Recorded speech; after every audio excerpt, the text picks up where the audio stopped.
హరోం హర! ఈరోజు మనం కాలభైరవాష్టకంలో మూడో శ్లోకం తెలుసుకుందాం. శూలటంక పాశదండ పాణిమాదికారణం శ్యామకాయ మాదిదేవ మాక్షరం నిరామయం భీమ విక్రమం ప్రభుం విచిత్రతాండవ ప్రియం కాశికాపురాదినాథ కాలభైరవం భజే. శూలటంక పాశదండ పాణిమాదికారణం అనగా శూలం అంటే త్రిశూలం, టంక అంటే కత్తి లేదా గొడ్డలి, పాశ అంటే పాశము అనగా తాడు, బంధించే తాడు, దండ అంటే గద, పాణిమాదికారణం అంటే శూలము, ఖడ్గము, పాశము, గద ఇవన్నీ ధరించేవాడు కాలభైరవుడు అని అర్థం. శ్యామకాయ మాదిదేవ మాక్షరం నిరామయం. శ్యామకాయ అంటే నల్లని శరీరం గలవాడు.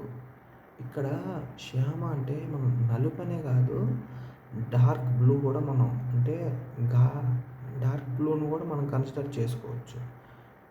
మాదిదేవ్ అంటే ఆదిదేవుడు అని అర్థం, అంటే అందరికంటే ముందు. మాక్షరం అనగా నాశనం లేనివాడు. నిరామయం అంటే సంపూర్ణ శుద్ధి స్వరూపుడు కాలభైరవుడు. మూడు లైన్లు. భీమ విక్రమం ప్రభుం విచిత్ర తాండవ ప్రియం.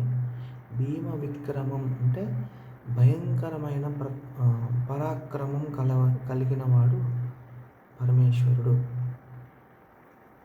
విచిత్ర తాండవ ప్రియం అంటే విశిష్టమైన, విశేషమైన, అద్భుతమైన అని అర్థం వస్తుంది. తాండవ ప్రియం శివుడు నృత్యం, తాండవం ఆడుతారు కదా పరమేశ్వరుడు, అది అంటే చాలా ప్రీతివంతమైనది అన్నమాట.